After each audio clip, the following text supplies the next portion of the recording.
Os episódios abordados no podcast são verdadeiros. Os nomes dos réus permanecem os mesmos em respeito às vítimas. Não há intenção de incitar a violência. O interesse do podcast está apenas na educação através da história criminal de Guarapuava e região. Crimes no Ar. Episódio piloto. O subdelegado de Candói. Parte 1.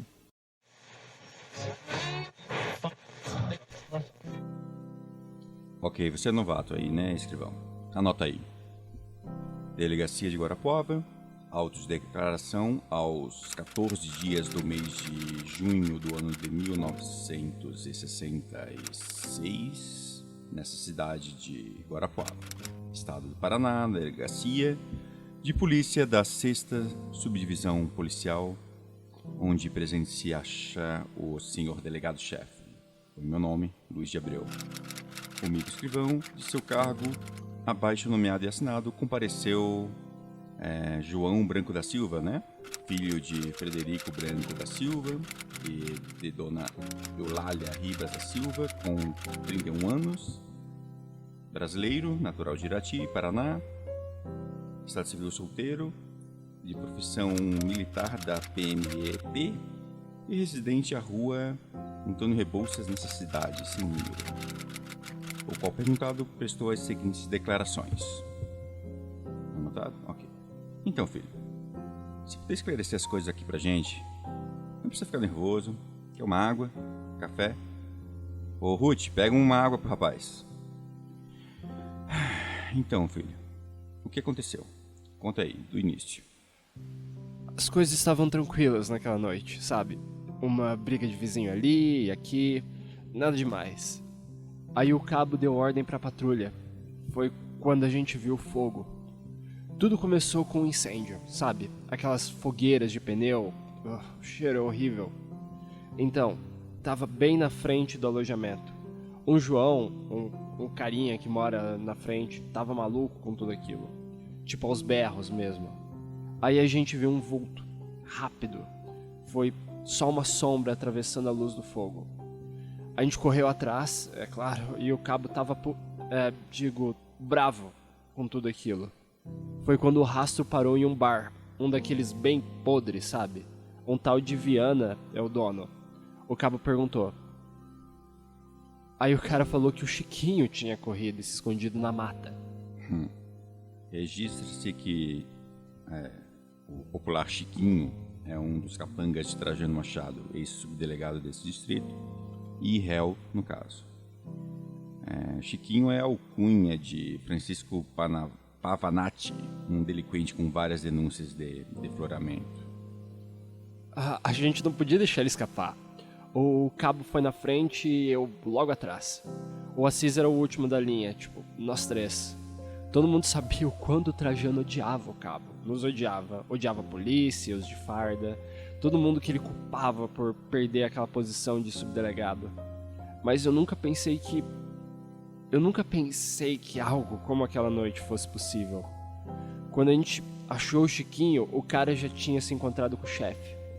E lá tava o Trajano, o diabo em pessoa, em carne e osso, com um fuzil na mão e tudo mais. O cabo gritou: "Pare, vamos fazer uma revista." E o Chiquinho já tinha sacado, sabe?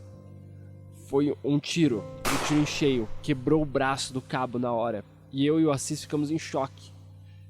Foi quando a gente viu o homem escondido atrás de uma árvore, e percebemos que estávamos cercados.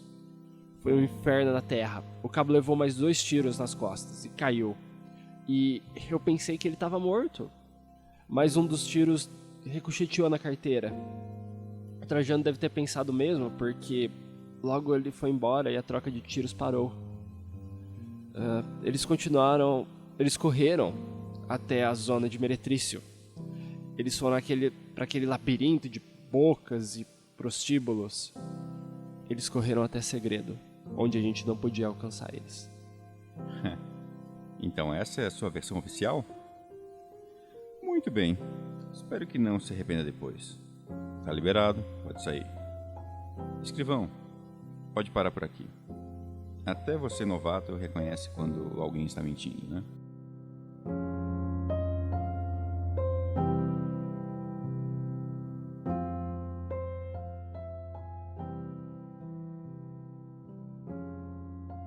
Os incidentes abordados aconteceram em Candói, cidade a 75 quilômetros de Guarapuava. Em 1966, o ex-subdelegado Trajano Machado, junto a um grupo de cúmplices armados, envolveu-se em um tiroteio com a polícia e militares. Mesmo após perder o cargo, Trajano se considerava lei em Candói.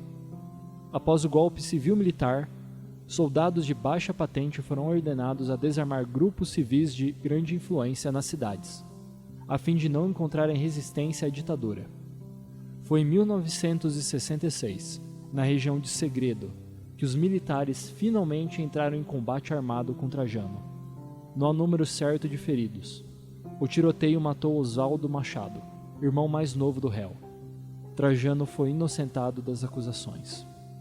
A equipe do episódio foi acompanhada por Rodrigo Fidelix Renauer, professor da rede estadual de ensino, mestre em História pela Unicentro e que pesquisou a relação da disparidade social na criminalidade. Sua dissertação, Andando na Linha, Pessoas Pobres e o Poder em uma Fronteira do Sul Imperial, está disponível online.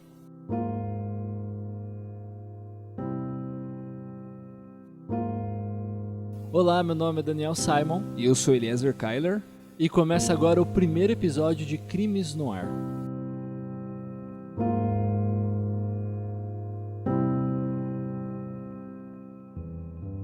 O principal é o nosso personagem, que é o Trajano, que é o Trajano Machado. O Trajano Machado, ele foi, por um bom tempo, ele foi subdelegado de Candói, que é uma posição que um civil pode exercer essa profissão, só que ele tem que ser empossado pela instituição da polícia, no caso. E o Trajano, ele era de uma família influente no Candói, e ele por si só ficou muito influente por causa de alguns atos que ele fez na cidade. Uma das principais coisas que ele fazia é que ele protegia certos estabelecimentos, muitas vezes protegia dele mesmo ou dos compatriotas dele. E o Trajano, ele, depois que ele foi empossado como subdelegado, ele tinha uma gangue, um grupo de cúmplices com quem ele andava, que eram pessoas, de acordo com o caso, descritos como mau caráteres, más influências, pessoas de bem não deveriam se comunicar com. E no caso do Trajano, ele fazia com que esse pessoal auxiliasse ele na condução da lei, na aplicação. Então vamos dizer que em Candói você tinha esse grupo de praticamente milicianos que, tendo um líder empossado com um título oficial, tinha controle sobre a cidade. Era alguém influente, era alguém que andava armado principalmente, e ele fazia o que ele bem quiser, pelo menos na cidade de Candói. Tem que lembrar uma coisa, que o Trajano ele só é empossado e indicado ao cargo de subdelegado porque ele trabalhou nas empresas Lutcher lá, na parte da serraria, e ele era uma pessoa muito bem vista pela sociedade, era um bom moço, uma pessoa tipo de boa índole, e por esse motivo uma pessoa justa como o Trajano merecia o cargo de subdelegado, uma vez que você não tinha um posto da polícia com tantos policiais, né? Se não me engano tinha 2 ou 3 e o Trajano foi indicado. Porém, aí começa uma rixa entre o Trajano e a polícia, pra ver quem manda mais e quem chora menos, né, basicamente. A parte mais incrível é que Candói, nesse momento, é quase como um filme de Velho Oeste do John Wayne, em que o John Wayne é o delegado e você tem, 3 ajudantes contra todos os, entre aspas, criminosos da cidade. Então, o Trajano, ele foi empossado e ele tinha esse grupo de homens, esse braço armado que ele podia exercer sobre a cidade. E ele tinha colaboradores de várias formas. Uma das testemunhas que foi chamada ao longo do caso era alguém que prestava serviços de transporte com uma Kombi, que era um veículo que não era de aluguel, era um veículo privado. Ele deixa bem claro no testemunho que não é um daqueles veículos de aluguel, não, é um veículo particular que ele cedia ao Trajano e transportava o Trajano, sua gangue, entre alguns lugares da cidade. Além disso, tem outro caso que algumas das testemunhas que vão comentar, o Trajano ele já recebia denúncias, só que essas denúncias não eram levadas para frente, principalmente por atos dessas pessoas da gangue dele, que basicamente assim, o cara anda com você, então você é parcialmente culpado, uma vez que você é o líder deles, né? Principalmente alguns, que eu não vou me recordar o nome, mas que eles incomodavam as mulheres de vida alegre na cidade. Sim, eram pessoas que perseguiam mulheres de boa companhia. E o Trajano é esse cara, e ele cria duas facetas, que algo muito interessante sobre ele. Porque, ele ficou muito famoso, como o Eliezer comentou, que ajudou ele a ser empossado, pela forma com que ele lidava com greves. Porque no final do dia ele estava do lado dos industriais, e é por isso que a polícia gostava dele, mas ele conseguia interagir com a comunidade de uma forma que ele parecia um amigo do povo, e o que dava o maior prestígio para ele. E o Trajano, por causa disso, ele tinha essa forma com que a galera gostava dele, ao mesmo tempo que tinha certo medo, porque eu sabia que ele andava com um poder armado muito grande, e já cria nesse momento uma rixa entre os oficiais da polícia e o Trajano, porque são duas entidades armadas dentro de uma cidade que ambas exercem a lei, mas óbvio, ambas com interesses próprios. O Trajano, em certos momentos, ele agia muito mais de uma forma que servisse não o judiciário, mas ele. E em certo momento, depois do golpe, você tem soldados de baixa patente que são mandados para Kandoi. Na verdade, isso aconteceu em outras cidades do Brasil, cidades pequenas, por causa que é comum essa prática de você empossar pessoas influentes dentro da polícia. E a junta militar não querendo isso, para não ter o poder descentralizado da polícia, eles mandavam esses soldados, tanto que a pessoa com a patente mais alta entre os soldados enviados era um cabo. E a principal missão dessa galera era desarmar esses grupos populares, para evitar que houvesse uma rixa contra a polícia. O Trajano, por causa dessa influência que ele tinha na cidade, ele conquistou desafetos entre os policiais, e em vários momentos os policiais, junto com os cabos, tentavam desarmar o Trajano, mas tinha um problema, porque eles não conseguiam fazer isso, porque desarmar alguém você está ofendendo a honra da pessoa, porque a pessoa que conquista a honradez pela arma, e você arriscaria um conflito armado no meio da cidade, algo que nenhuma das duas partes queria. Então ficou sempre nesse chove, mas não molha. Eles nunca conseguiam desarmar. Em certo momento eles estavam numa igreja, tentavam desarmar o Trajano, mas não acontecia, até que teve um momento em que o cabo...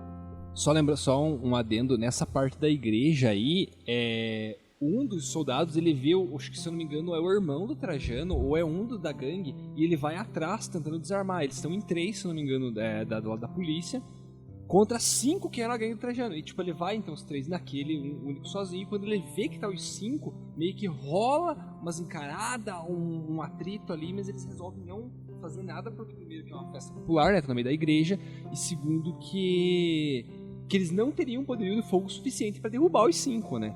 Então, é interessante o caso por causa dessa questão de que alguém que era bem visto dentro de uma comunidade pequena, que pertencia, aliás, à região de Guarapuava na década de 1960,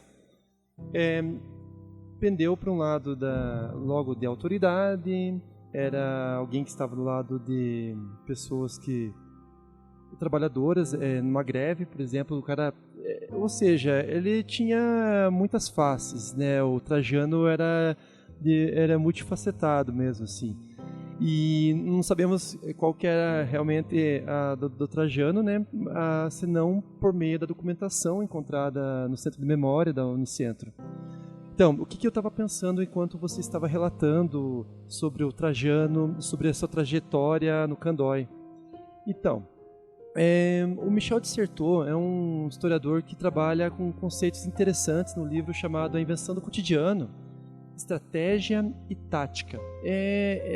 Basicamente o fio condutor de toda a análise dele nesse livro e no volume 1, no volume 2 e 3 também da Invenção do Cotidiano.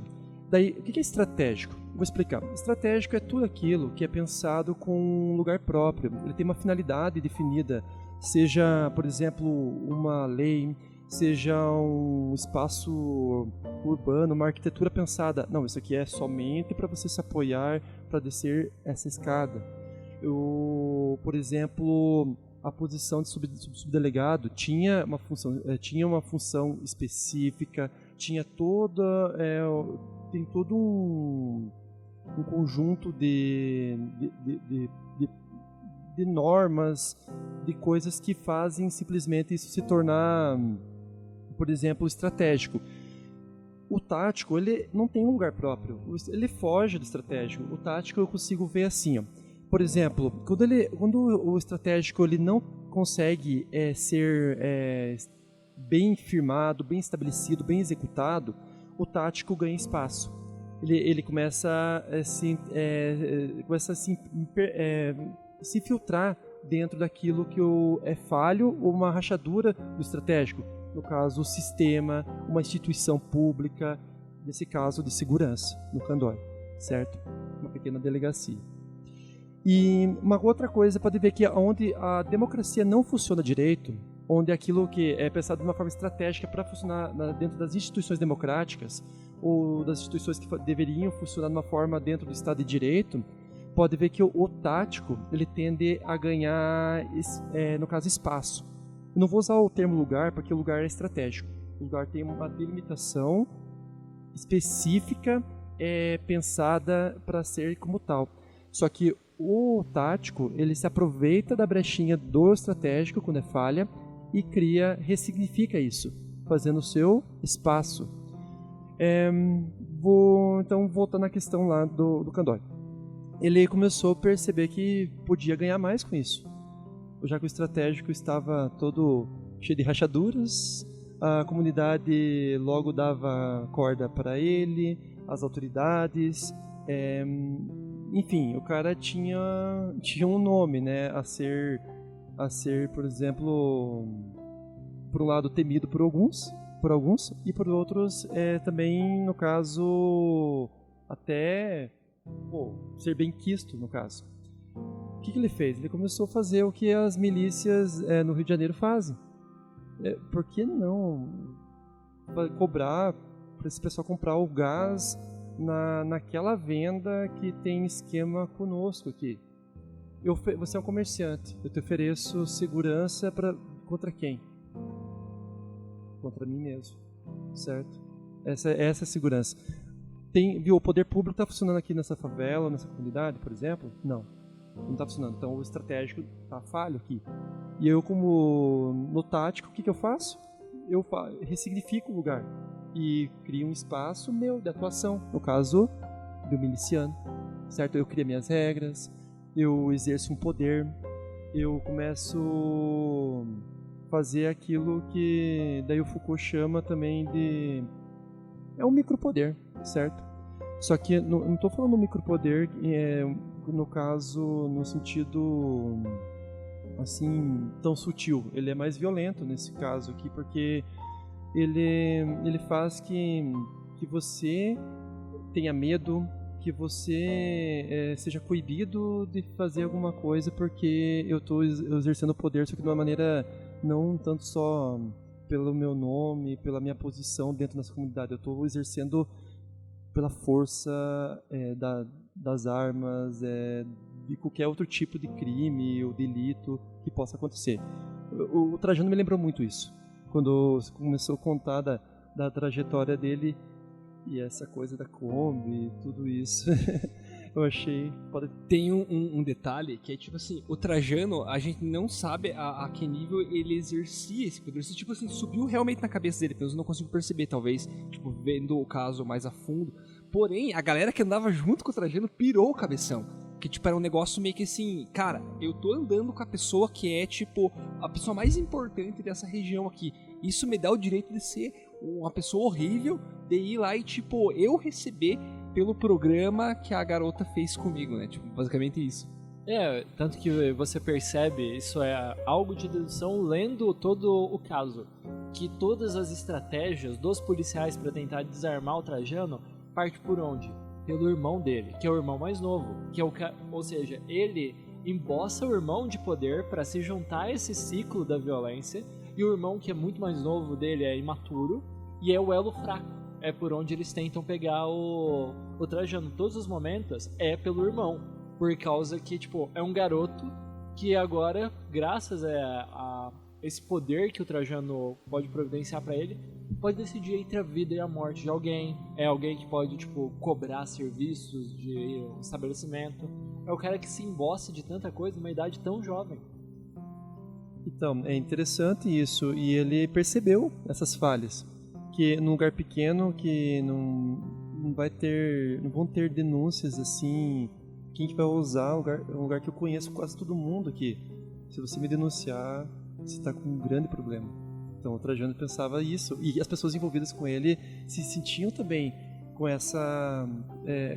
com esse poder, né, certo, de fazer o que eu bem entender aqui. Eu posso extorquir você, num prostíbulo eu posso também obter vantagens, eu posso usar a minha posição de autoridade para tentar também fazer isso que eu acabei de falar, da questão das milícias. É muito parecido isso. Eu até arriscaria dizer que é muito próximo da lógica que move as milícias. Aqui lá é num contexto bem diferente, porém tem essa ideia de aproveitar quando o tático está falho, no caso, certo? Ganhar terreno, ganhar espaço dentro dessas rachaduras.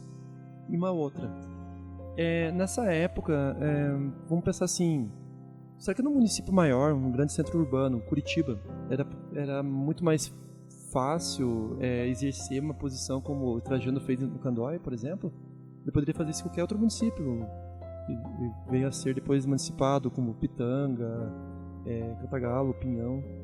Eu fico perguntando, onde tem corregedoria, onde tem mais instituições que representam o Estado, aí que fica um pouquinho mais difícil, não que não tenha, né? Também tem falhas. Nós vemos noticiários, vemos documentos como esse, ou dissertações, teses que tratam dessas questões. E eu fico me perguntando, onde a democracia, as instituições democráticas, aquilo que representa o Estado de Direito está falho, não está funcionando de uma forma estratégica, usando de volta Michel de Certeau. O tático ele pode ser usado de uma maneira totalmente negativa, como nós vemos nesse caso do Candói. É um caso bem singular do Trajano. Tanto falando como jornalista, uma coisa que muitas pessoas acreditam que é uma falsa concepção é de que é mais perigoso ser jornalista num centro metropolitano como São Paulo, Rio de Janeiro, mas não. Os lugares em que mais jornalistas são ameaçados e mortos são nessas cidades onde, tipo, são esses núcleos, esses pequenos ambientes onde, tipo, essas pessoas oficiais se emboçam de tamanho poder, por causa que, tipo, são terras quase que a gente pode colocar abandonadas por Deus, então eles se coroam os próprios deuses desses lugares. Sim, e pode ver que essa questão, ao mesmo tempo que a gente, às vezes, de certo modo, teme esse excesso de vigilância, seja, por exemplo, na questão de câmeras em ambientes de trabalho, escolas, nas ruas, principalmente em grandes centros urbanos, tem muitas câmeras. Em Guarapuava, por sinal, tem umas ruas com câmeras para questões de trânsito e até outros problemas também. Bem, eu penso que, ao mesmo tempo que a gente se sente vigiado, a nossa privacidade invadida, tem uma coisa que é até um paradoxo. Eu me sinto seguro. Assim, por mais que eu estou sendo visto exatamente agora, vamos pensar assim, se tivesse uma câmera aqui dentro. Mas nossa, der algum problema, alguém roubar o meu celular, por exemplo, ou foi assaltado, o meu carro foi roubado no estacionamento. Então tem essas questões. Eu só estou dando um exemplo quando tem instituições de controle funcionando de uma maneira mais efetiva. Pode haver corrupção e falhas desse sistema? Pode, existe. Porém, no município pequeno que não há nada disso, que é tudo muito mais improvisado, né? Se você for descer um pouquinho na história aqui da nossa região, século XIX, vocês vão perceber que é mais improvisado. Em Guarapuava, século XIX, como foi o caso do meu trabalho, né, dissertação de mestrado pela Unicentro, que trata de um documento policial que não é necessariamente um processo crime, é um chamado termo de bem viver. Então, eu via que a posição de subdelegado e delegados, juízes de paz, esse pessoal fazia interrogatórios com o escrivão, lá, e as testemunhas, o réu, o arré. Como? No espaço que era a casa, às vezes, do delegado de Guarapuava.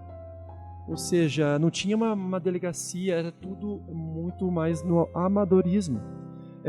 Vários historiadores que se debruçaram a estudar documentações do século XIX apontam essas improvisações, que de certo modo também é tático, né? É tático porque o estratégico, se ele está falho, o tático tende a avançar mais. E ele não tem um lugar próprio. Tem um detalhe que é tipo, o Trajano, ele ocupa o mesmo espaço que a polícia, o mesmo espaço físico, né? Tipo, como se fosse um estabelecimento onde ficava os dois separados ali por, sei lá, uma sala, alguma coisa assim, eles ocupam o mesmo espaço. E outra coisa, o Trajano, ele é, tipo, meio que descobre toda essa ação que ele tinha ali na região por conta de que ele é tenente, que ele é enviado de Guarapuava para o Candói, né, para a região, para cobrir uma greve que estava rolando lá nas empresas Lutcher. E tipo, meio que ele chega, a greve tá acontecendo, tipo, acaba aquilo ali e ele vai conversar com a galera que é da polícia, né, ou tipo essa força do Estado, e ele descobre todo esse esquema que tá acontecendo do Trajano, toda essa rixa que tem entre policiais e essa, a gente pode chamar de milícia ou proto-milícia, porque não existia o conceito na época, mas é aí que ele começa a meio que se envolver naquilo e tentar achar alguma espécie de caminho para desarmar aquela galera e tomar esse cargo de subdelegado e voltar ao controle da própria polícia. É depois que entram os cabos que são já enviados pela junta militar e tentam desarmar o Trajano em diversas ocasiões. E isso eu acho que a gente pode migrar pro centro desse caso, que é um lugar chamado Segredo. Segredo, nessa época, era uma região de meretrício que tinha em Candói. E era toda uma divisão da sociedade, todo um lugar que era destinado às práticas ilícitas da prostituição, tipo, tráfico de drogas. Era tipo o antro era tipo um submundo, era onde tudo era permitido.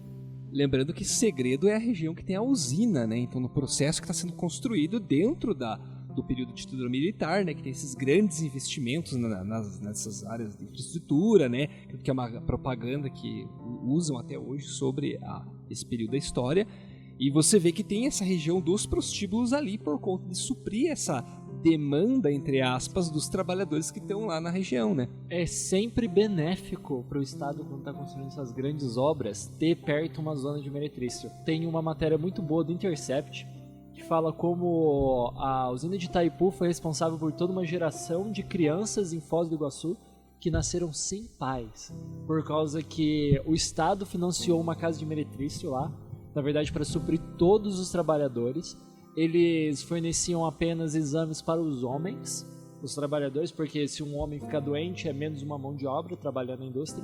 E por causa disso eram várias mulheres, muitas delas menores de idade, tipo de para baixo mesmo de 16 anos, sabe? Pessoas que são praticamente crianças, que desinformadas, que ficaram grávidas.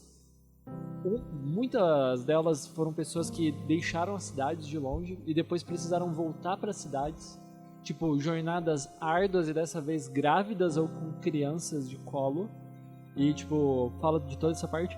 E a mesma lógica, por causa que a região de Segredo, ela existia sobre o mesmo intento de você quase esse pão e circo para os trabalhadores. Como que a gente pode dizer? É como se os trabalhadores eles fossem, na verdade, a fornalha. E você tem que alimentar eles com a lenha. E a lenha para ele eram todas essas mulheres que o Estado negligenciava. Lembra vários casos, a construção de Itaipu, teve a questão da exploração da Serra Pelada também, só que lá realmente as coisas, assassinatos não eram assim comuns, né? E a questão de prostíbulo, questão de... Ou seja, é como se usa aquela expressão, terra sem lei, certo? E quem estabelece as regras são as próprias pessoas que comandam esse tipo de coisa, sejam questão de comandar um prostíbulo dentro da construção de uma usina hidrelétrica, por exemplo, no caso Segredo, mas isso não é uma forma instrumentalizada, de certo modo, até pelo Estado, o município, responsável pela construção da região, dessa usina na região, no caso. Por quê? É uma forma de poder evitar outros problemas. Só que é ilegal, né? Tudo ilegal. Então veja que às vezes até o seu próprio sistema acaba andando nessa linha tênue que separa aquilo que é da legalidade e aquilo que não é. Então, em segredo, tava todos os membros da milícia do Trajano, quando o irmão dele, que está alcoolizado, está saindo de uma casa de meretrício, ele é enquadrado pelo cabo, o tenente e mais alguns policiais. E eles dão voz de prisão e desarmamento pro... Eu acho que é Eurico Trajano. Eurico Machado, coisa assim. Depois eu confirmo e a gente corta a edição. E... É esse nome mesmo, você pode falar agora. Eurico? Eurico Machado. Eurico Machado. Ele sofre essa voz de prisão e de desarme. Ele foge da cena. Ele dispara e os policiais vão atrás. Só que o que os policiais não sabem, ou pelo menos eles negligenciam, é que em segredo também está o Trajano e a sua gangue, e eles estão em uma das casas de meretrício da região. Quando o Eurico ele adentra essa casa de meretrício, quando os policiais eles chegam lá, a primeira coisa que acontece é um disparo que o testemunho não fala o que aconteceu. No caso, só é dito que o tiroteio começa com a milícia ainda dentro do estabelecimento. Então, dá-se a entender que quem começa a tirar é a milícia, mas quem vai saber? Então, começa o tiroteio, isso é numa zona totalmente povoada, por causa que você tem trabalhadores, porque é uma noite, você tem as mulheres de programa, você tem todos os outros trabalhadores que participam do funcionamento de uma zona de meretrício. Começam os disparos, pessoas são pegas no fogo cruzado, pessoas que não são notificadas um número, porque para o Estado essas pessoas são quase como subpessoas. Porque, como eu disse, muitas delas se imaginam, podem ser mulheres de menores de idade, são mulheres de programa no final, então são pessoas que por natureza são negligenciadas pelo Estado, que não quer admitir elas. O máximo, por exemplo, seriam trabalhadores, que seria o que o Estado se importaria mais. Começa o tiroteio. Ao final do tiroteio, os policiais estão feridos, alguns em estado grave. O Eurico, que é o primeiro que adentra, provavelmente ele recebe os disparos principal, por causa que ele deve estar indo na entrada, e ele é o único que morre no momento. O Trajano e sua gangue são feridos também. Chega o reforço policial, e o reforço policial ele aprende a milícia e averigua que o irmão do Trajano estava morto no local.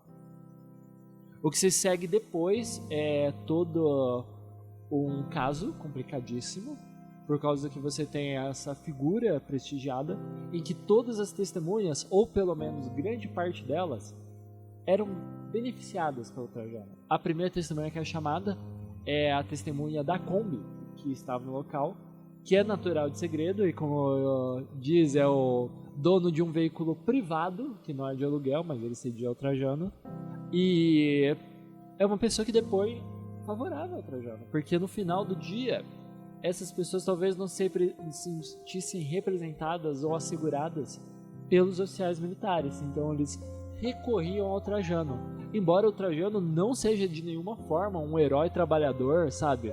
Esse herói das massas, mas mesmo assim as pessoas parecem, a julgar pelo depoimento, eram no final mais abertas a ele do que os policiais.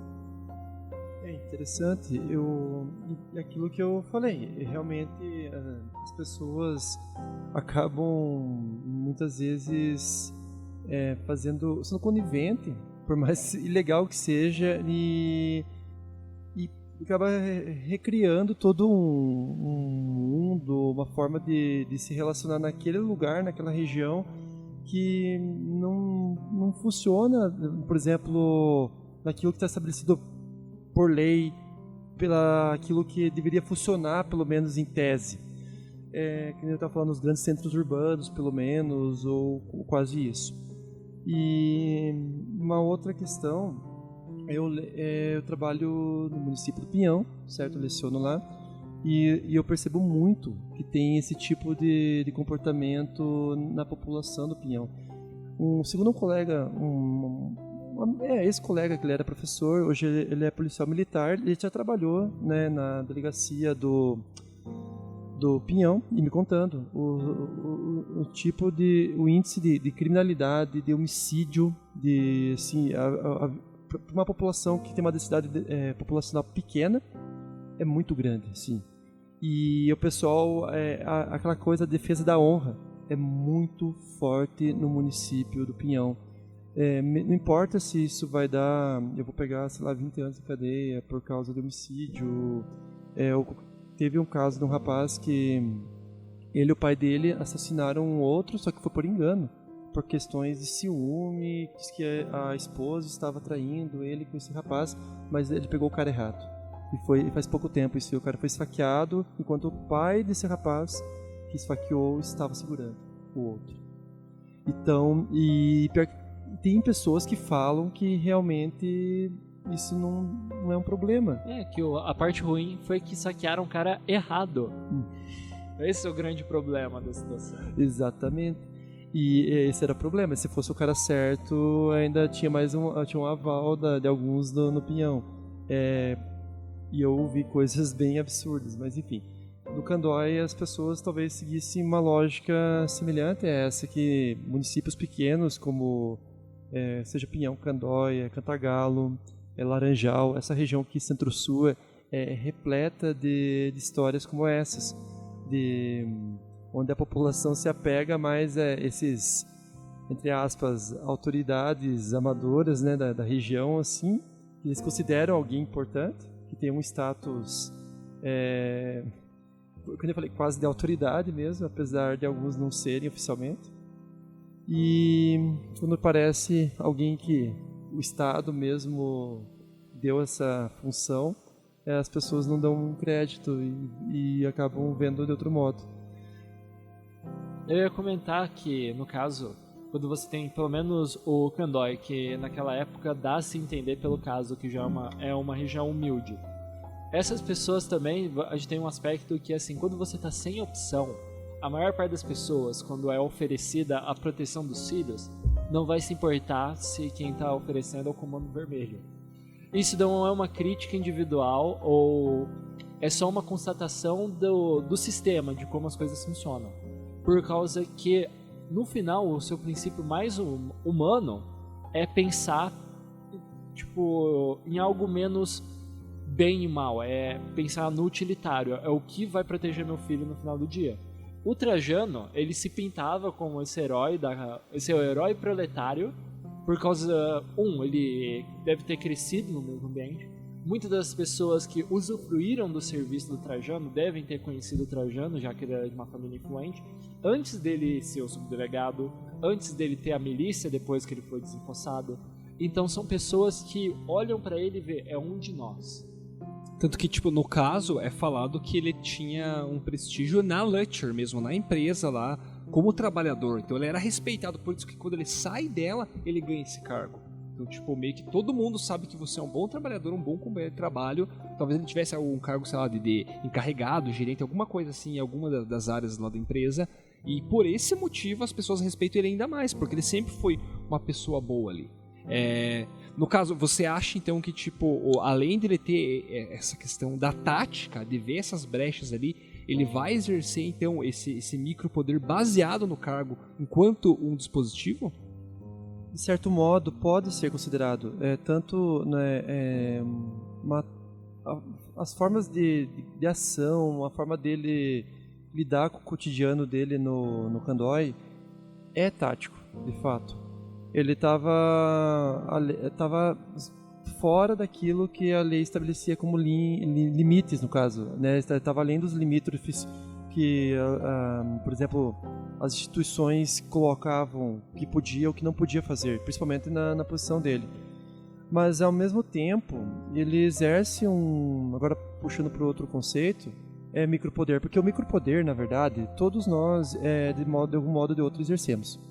Seja nas nossas relações familiares, certo, nas nossas casas, né, seja nas escolas, no nosso trabalho, nas ruas, em tudo que é canto. E não foi diferente com o Trajano, seus comparsas, e as pessoas que davam algum crédito a esses homens, certo? Ou ainda, como nos exemplos nós demos em grandes centros urbanos, por exemplo, Rio de Janeiro, que é onde as milícias atuam em vários municípios daquele estado, e assim também, como os traficantes, a questão, entrego a segurança do meu filho pro dono do morro aqui, por exemplo, né? É melhor assim do que ter uma benesse com esse pessoal, porque eu não posso contar com o poder público, ele não vai atuar aqui, não funciona aqui dentro.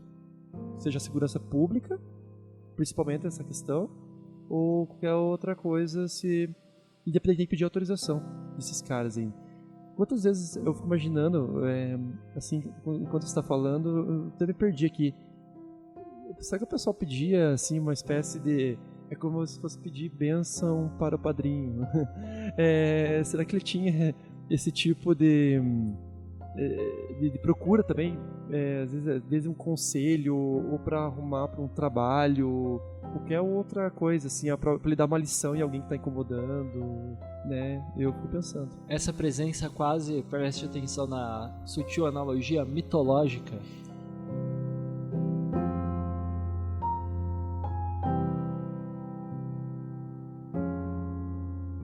Continua no próximo episódio.